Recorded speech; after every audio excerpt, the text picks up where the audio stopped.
Continuous के tenses को active voice से पैसिव वॉइस में बनाएंगे बहुत सिंपल और इजी वे से।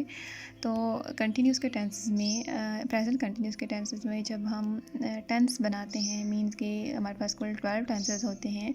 तो जब हम टेंसेस बनाते हैं प्रेजेंट कंटिन्यूस टेंस में, तो हम क्या करते हैं कि हम इज़ एम आर का यूज़ करते हैं एज ए हेल्पिंग वर्ब और आईएनजी। लेकिन जब हम एक्टिव से पैसिव बनाते हैं तो हम सिंपल क्या करते हैं कि हम बीइंग को ऐड कर देते हैं plus third form of verb. Is being, am being, are being plus third form of verb, यानी वर्ब की थर्ड फॉर्म।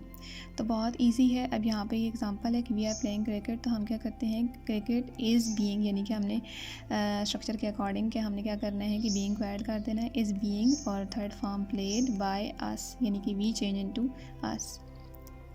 यानी कि हमने क्या करना होता है, सिंपल सेंटेंस हमारे पास बनता है सब्जेक्ट वर्ब ऑब्जेक्ट, लेकिन जब हम पैसिव बनाते हैं तो हम क्या करते हैं ऑब्जेक्ट, उसके बाद हम यहाँ पे अपनी हेल्पिंग वर्ब जो भी। इसी तरह पास्ट कंटिन्यूस टेंस में आते हैं। ये भी बहुत सिंपल सा कॉन्सेप्ट है कि जब हम टेंसेस बनाते हैं तो हम वाज और वर का यूज़ करते हैं, लेकिन जब हम एक्टिव से पैसिव सेंटेंस को बनाते हैं तो हम बीइंग को ऐड कर देते हैं, was being, were being plus third form of verb. तो ये तो आप बात याद रख लें कि जितनी भी एक्टिव से पैसिव आप बनाएंगे सब में वर्ब की थर्ड फॉर्म यूज़ होगी, चाहे टेंसेस में जो भी हो रही हो, लेकिन एक्टिव से पैसिव बनाने में वर्ब की third form of verb use होगी।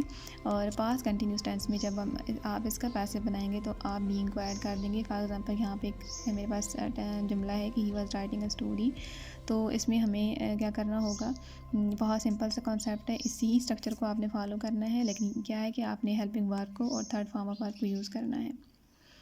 तो इसको आप खुद बनाएं, इसकी खुद प्रैक्टिस करें। आई होप कि कंटिन्यूस टेंसेस का कॉन्सेप्ट आपको एक्टिव से पैसिव बनाने में समझ आ गया होगा। वीडियो अच्छी लगी तो लाइक और सब्सक्राइब करना ना भूलिएगा। Thank you.